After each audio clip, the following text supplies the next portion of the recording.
BA प्रथम वर्ष अर्थशास्त्र विषयाच्या सर्व विद्यार्थ्यांचं या ऑनलाईन तासामध्ये मी प्राध्यापक डॉक्टर ओंकार खिस्ते स्वागत करतो। विद्यार्थी मित्रांनो, मागील तासामध्ये आपण भारतीय आर्थिक पर्यावरणाला प्रभावित करणारे जे वेगवेगळे घटक आहेत या घटकांच्या संदर्भामध्ये अभ्यास केला होता।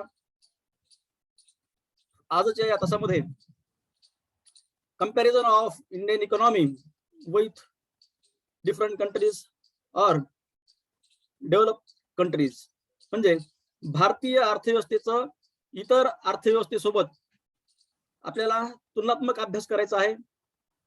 या तुलनात्मक अध्ययनाचा जो उद्देश आहे तो उद्देश म्हणजे भारतीय अर्थव्यवस्था ही जगाच्या पातळीवर जे जे देश आहेत या देशांच्या तुलनेमध्ये भारतीय अर्थव्यवस्थेचं स्थान काय आहे आणि हे स्थान पाहता आपल्या देशाला नियोजन करणं महत्त्वाचं ठरतं।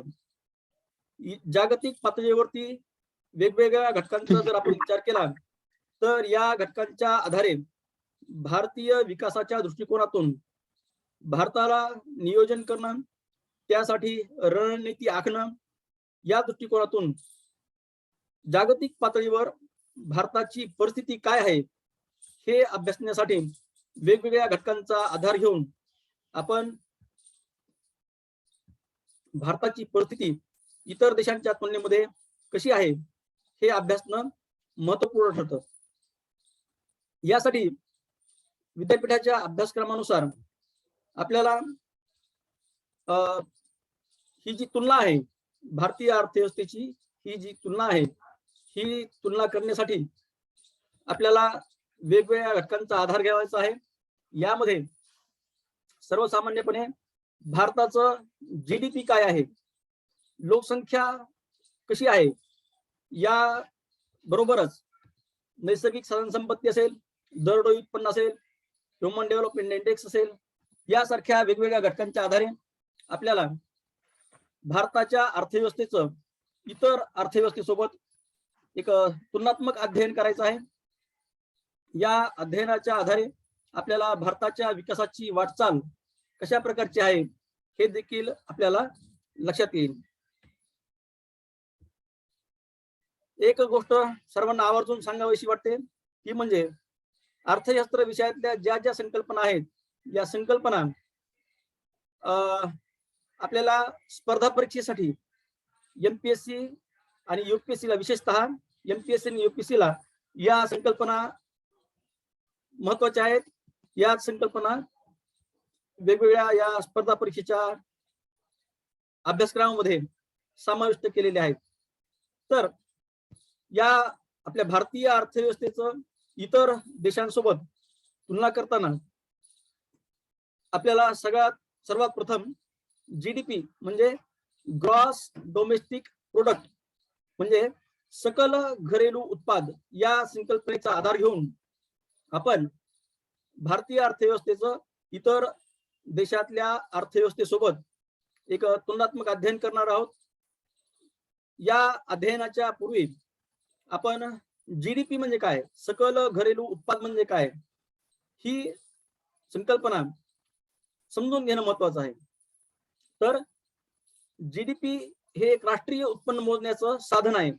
सर्व विद्यार्थ्यांनी लक्षात ठेवा की GDP हे एक राष्ट्रीय उत्पन्न मोजण्याचं साधन आहे। या सकल घरेलू उत्पादाच्या अंतर्गत एखाद्या देशाची एखाद्या विशिष्ट आर्थिक वर्षामध्ये कशा पद्धतीने प्रगती होत आहे किंवा घट होत आहे, अधोगती होत आहे हे आपल्याला लक्षात येतं। तर सकल घरेलू उत्पाद याची व्याख्या करताना अर्थतज्ञांनी अशा प्रकारे व्याख्या केली आहे की सकल घरेलू उत्पाद म्हणजे एका विशिष्ट देशामध्ये एका विशिष्ट आर्थिक कालखंडामध्ये देशातील नैसर्गिक साधन सामग्रीचा उपयोग करून उत्पादित केलेल्या वस्तू आणि सेवा यांचं चालू बाजार किमतीला काढलेलं मूल्य म्हणजे सकल घरेलू उत्पाद होय। यालाच इंग्रजीमध्ये ग्रॉस डोमेस्टिक प्रोडक्ट किंवा GDP असे म्हणतात. व्याख्या परत एकदा रिपीट करतो, लक्षात घ्या. सकल घरेलू उत्पाद म्हणजे एखाद्या विशिष्ट देशामध्ये विशिष्ट कालखंडामध्ये देशातील नैसर्गिक साधन संपत्तीचा उपयोग करून उत्पादित केलेल्या वस्तू आणि सेवा यांचं चालू बाजार किमतीला काढलेलं मूल्य म्हणजे GDP सकल घरेलू उत्पाद होय. या GDP ची गणना किंवा मोजणी ही प्रत्येक आर्थिक कालखंडामध्ये ते दरवर्षी होते. यानुसार आपण जागतिक पातळीवर जर विचार केला, हा जो चार्ट आहे तो जगातील काही महत्वाची देश आपण निवडलेली आहेत आणि या देशांच्या तुलनेमध्ये भारताची GDP किती आहे आणि दरवर्षी त्याची म्हणजे मागच्या वर्षाच्या तुलनेमध्ये या वर्षी किती टक्क्याने वाढ झाली, अॅन्युअल ग्रोथ किती झालेली, या संदर्भात आपण विचार करणं महत्वाचं आहे. आणि शेवटच्या याच्यामध्ये आपण शेवटच्या कॉलम मध्ये या ठिकाणी पर कॅपिटा म्हणजे दरडोई GDP काय आहे, दरडोई GDP दरडोई उत्पन्न काय आहे, या दृष्टिकोनातून आपण या तक्त्याच्या आधारे या GDPचं म्हणजे सकल घरेलू उत्पादाचं इतर देशांशी आपण तुलना करणार आहोत.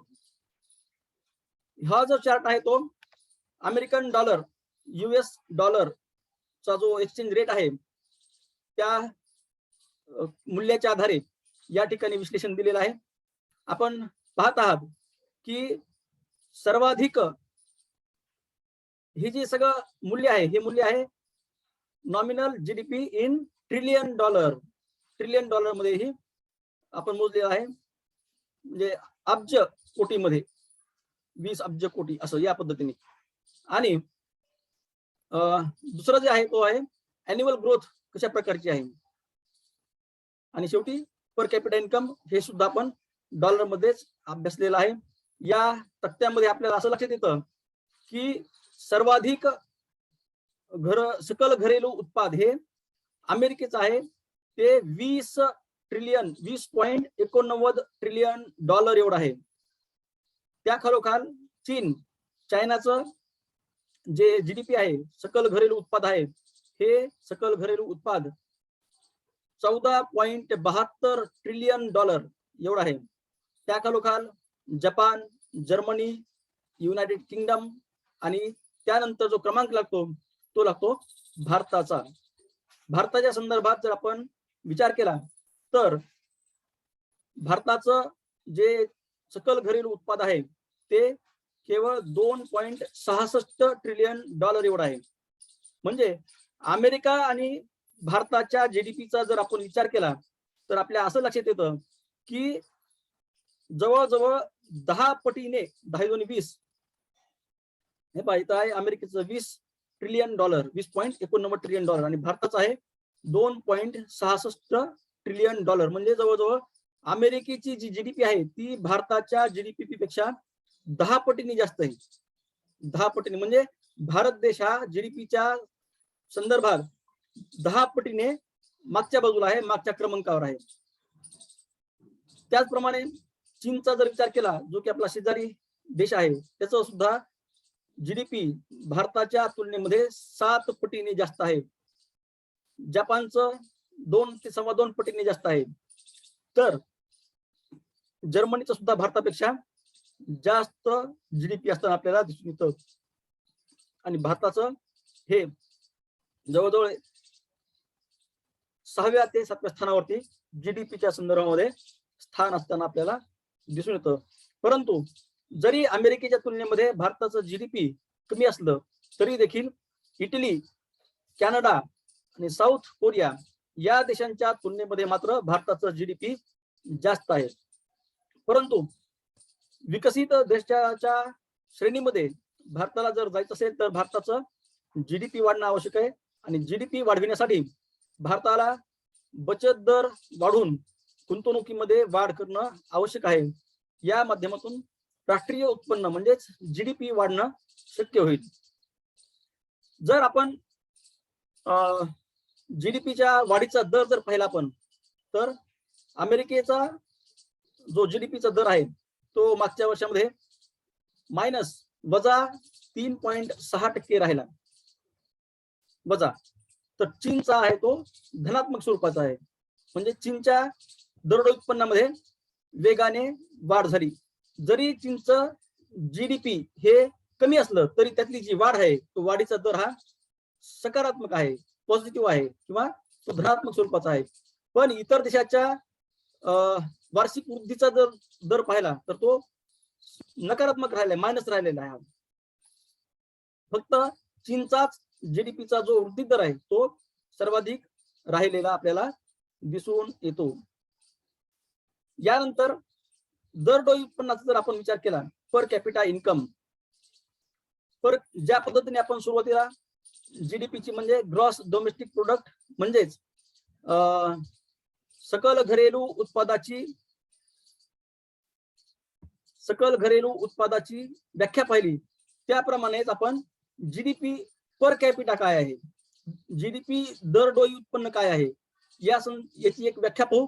आणि त्याच्यानंतर आपण इतर देशांच्या तुलनेमध्ये भारताचं दरडोई उत्पन्न जीडीपी पर कॅपिटा सकल घरेलू उत्पाद दरडोई या संकल्पनेचं विश्लेषण करू.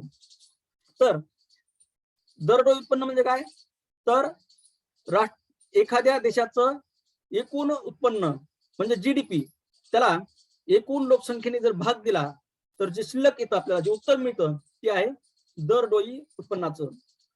म्हणजे जीडीपी डिवायडेड बाय जीडीपी भागिले एकूण लोकसंख्या, जीडीपी भागिले त्या देशाची एकूण लोकसंख्या. जर आपण दरडोई उत्पन्नाचा सुद्धा विचार केला तर म्हणजे दरडोई उत्पन्न कशाने प्रभावित होतं, कसं ठरतं, तर एखाद्या देशाचं राष्ट्रीय उत्पन्न भागिले त्या देशातली लोकसंख्या असं जर आपण विचार केला तर आपल्याला असं लक्षात येतं की जर आपल्याला दरडोई उत्पन्न वाढवायचे तर काय केलं पाहिजे, एकतर जीडीपी मध्ये वाढ केली पाहिजे किंवा लोकसंख्येमध्ये घट केली पाहिजे, लोकसंख्या कमी असली पाहिजे.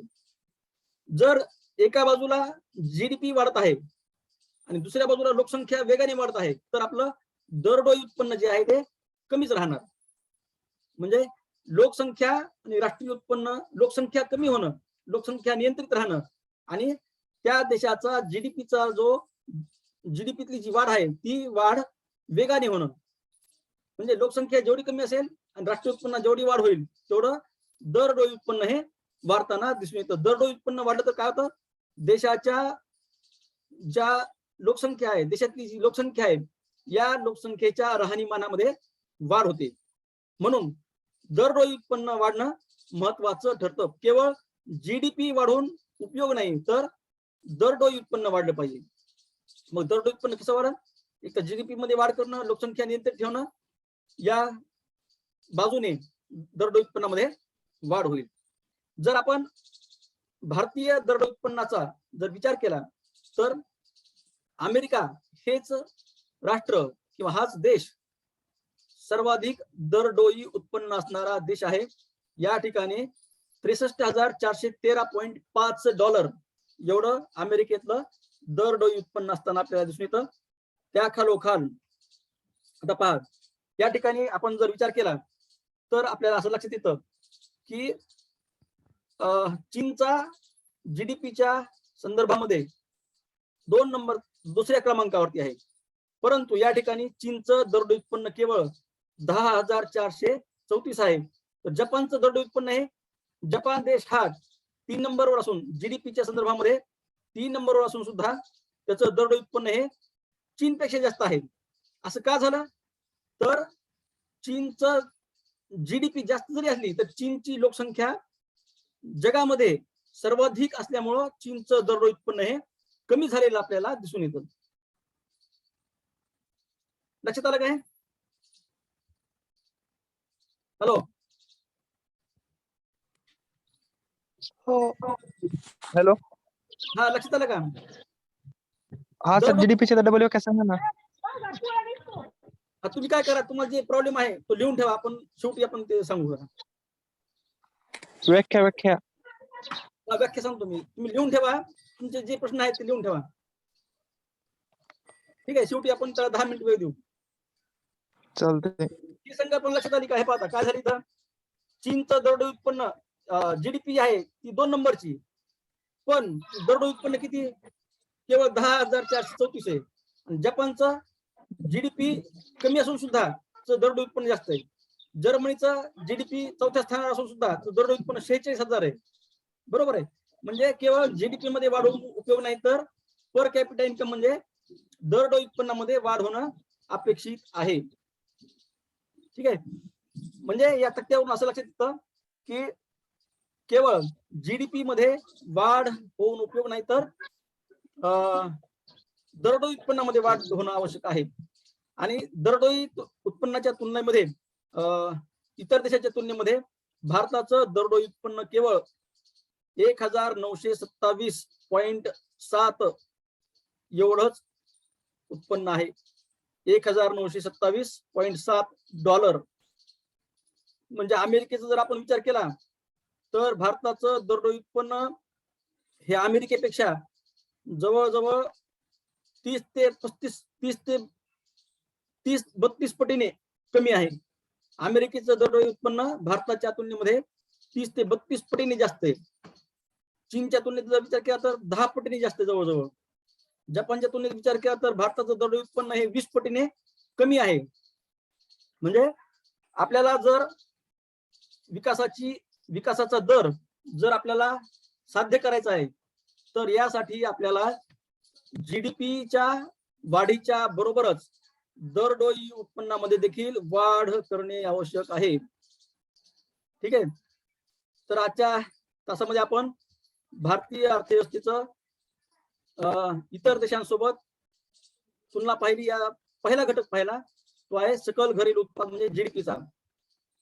आपण यानंतर जो दुसरा मुद्दा आहे तो आहे लोकसंख्या. आता जीडीपीच्या संदर्भामध्ये आपण पाहिलं की भारताचं जे स्थान आहे ते 6वं आहे.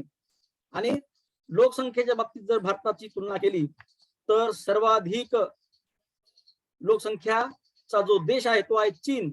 तो आहे क्रमांक 1 वरती, रँक दिला इथे या ठिकाणी. पहिल्या रँक वरती चीन आहे, तर दुसऱ्या रँक वरती भारत देश असताना आपल्याला दिसून येतो. म्हणजे भारताचं जीडीपी हे या लोकसंख्येमुळे प्रभावित होतं. दरडोई उत्पन्न जे आहे ते या लोकसंख्येमुळे प्रभावित होतं. आपण व्याख्या कशी केली होती? जीडीपी पर कॅपिटा इन्कमची व्याख्या कशी केली होती? तर एकूण राष्ट्रीय उत्पन्न भागिले एकूण लोकसंख्या. आणि चीनचं सुद्धा जीडीपी सगळ्यात जास्त असून 2 नंबरच्या क्रमांकावर असून सुद्धा त्याला लोकसंख्या जास्त असल्यामुळे काय झालं, तर दरडोई उत्पन्न कमी असलेलं आपल्याला दिसून येतं. जर लोकसंख्येच्या संदर्भात जर आपण इतर देशांशी जर तुलना केली, भारताची तुलना इतर देशांशी जर केली, तर लोकसंख्येच्या बाबतीमध्ये भारत देश हा दुसऱ्या क्रमांकावरती आहे. पहिल्या क्रमांकावर चीन आहे. आणि अमेरिकेचं दरडोई उत्पन्न जीडीपी जे आहे ते जास्त आहे आणि लोकसंख्या कमी आहे. याच्यामुळे काय झालं, त्याची दरडोई उत्पन्न हे काय जास्त आहे. म्हणजे लोकसंख्या हा दरडोई उत्पन्न निर्धारित करणारा महत्वाचा घटक आहे. भारताचं जागतिक पातळीवरती लोकसंख्येच्या बाबतीत जे स्थान आहे ते आज वर्तमान स्थितीमध्ये जवळजवळ 132 कोटी लोक भारतामध्ये राहत असताना आपल्याला दिसून येतात. म्हणजे या वाढत्या लोकसंख्येमुळं जर आपण विचार केला, या वाढत्या लोकसंख्येमुळे भारताच्या नैसर्गिक संसाधनावरती दबाव निर्माण होत आहे. त्याचा अकार्यक्षमपणे वापर होत आहे. भारत देशाची घनतेमध्ये वाढ होत आहे. नोकरीच्या संधीची उपलब्धता आहे ती कमी होत आहे. म्हणजे बेरोजगारीचा दर वाढत आहे. या सारख्या वेगवेगळ्या समस्या या लोकसंख्येमुळे निर्माण होताना आपल्याला दिसून येतात. याबरोबरच सामाजिक परिस्थिती जर आपण विचार केला तर वाढत्या लोकसंख्येमुळे आणि बेरोजगारीमुळे दारिद्र्यामध्ये वाढ होत आहे. आणि दारिद्र्यामध्ये वाढ झाल्यामुळे लोकांमध्ये गुन्हेगारीची प्रवृत्ती, चोरी, लुटमार यासारख्या प्रवृत्तीमध्ये वाढ होत आहे. सामाजिक स्थिरता ही भंग पावत आहे. समाज अस्थिर होत आहे. म्हणजे इतर देशांच्या तुलनेमध्ये भारत हा दुसऱ्या क्रमांकावरती असताना आपल्याला दिसून येतो. चीन आणि भारताच्या लोकसंख्येत जर आपण विचार केला तर केवळ या ठिकाणी 7 मिलियन एवढाच फरक आहे. म्हणजे पुढच्या 50 वर्षामध्ये भारत देश हा चीनच्या लोकसंख्येला क्रॉस करून ओलांडून पहिल्या क्रमांकावर जाईल का, असं भीतीचं वातावरण आहे. लोकसंख्या वाढणं हे देशाच्या गौरवाची गोष्ट नाही. लोकसंख्येचा आज आपल्याला विस्फोट झालेला दिसून येतो. या वाढत्या लोकसंख्येमुळे भारत देशामध्ये वेगवेगळ्या समस्या निर्माण होताना आपल्याला दिसून येत आहेत. म्हणून भारताची लोकसंख्या नियंत्रित करणं हे भारतासमोरचं एक महत्वाचं आव्हान आहे. आणि भारताचं एक वैशिष्ट्य म्हणून देखील या लोकसंख्येकडे आपण पाहतो. आजच्या या तासामध्ये आपण थांबू. आजच्या तासामध्ये आपण भारताचं इतर देशांसोबत तुलना केली. ही तुलना जीडीपी, पर कॅपिटा इन्कम आणि अॅन्युअल ग्रोथ म्हणजे वार्षिक वाढ या घटकांच्या आधारे आपण भारताची तुलना इतर देशासोबत केली. आणि शेवटी भारताची तुलना ही लोकसंख्येच्या आधारे केलेली आहे. यामध्ये भारताच्या लोकसंख्येची परिस्थिती काय आहे, भारताचा रँक काय आहे, या संदर्भामध्ये आपण विश्लेषण केलं. तर या ठिकाणी आज आपण थांबू. आणि जर कोणाला काही अडचण आहे का?